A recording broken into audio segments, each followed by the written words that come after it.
যদি মোক VCDC chairman হ'ব লাগে বুলি কয় সেইটো মই না কৰিব নোৱাৰে সেইটো হ'ল আমাৰ পাৰ্টি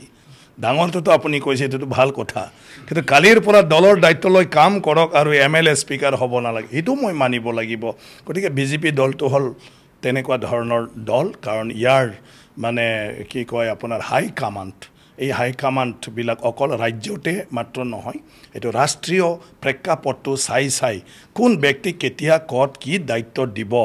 কোন ব্যক্তি কেতিয়া বহাই থব লাগে ফৰ দি টাইমিং কাৰ বহাটো ৰাজনীতি উঠাই দিয়াটো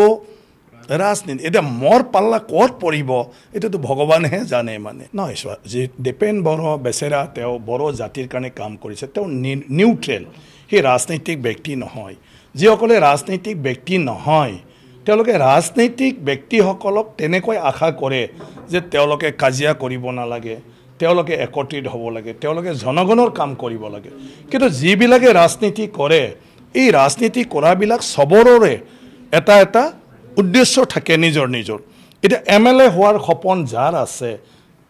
এটা সেই মানুহজন যদি MLA হ'ব নালাগে বুলি কোনবা কয় তেওঁৰ সেই ৰাজনীতিটোৱে বাদ দি বেলেগ ৰাজনীতিত যাব পাৰে মানে কোনোবা সবৰে নিজৰ ইচ্ছা আছে কোনবা VCDC চেয়াৰমেন হোৱাৰ ইচ্ছা আছে কোনবা ৰাজনীতিকভাৱে থাকি ফালে মানে সদায় লিডাৰৰ মানে লগত থাকি কাম কৰাৰ ইচ্ছা আছে এনেকুৱা ধৰণৰ ৰাজনীতিটো হ'ল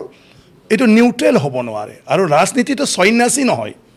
কাৰণ আপুনি যদি ক্ষমতা নহয় আদৰ্শক লৈ পালে জনগণৰ কি সেৱা কৰিব গতিকে আপুনি ক্ষমতা থাকিলেহে আজি ডক্টৰ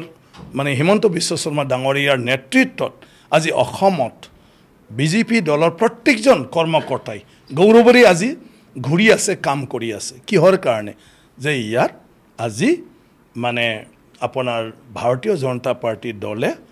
কি কয় সৰকাৰ গঠন কৰি ফালে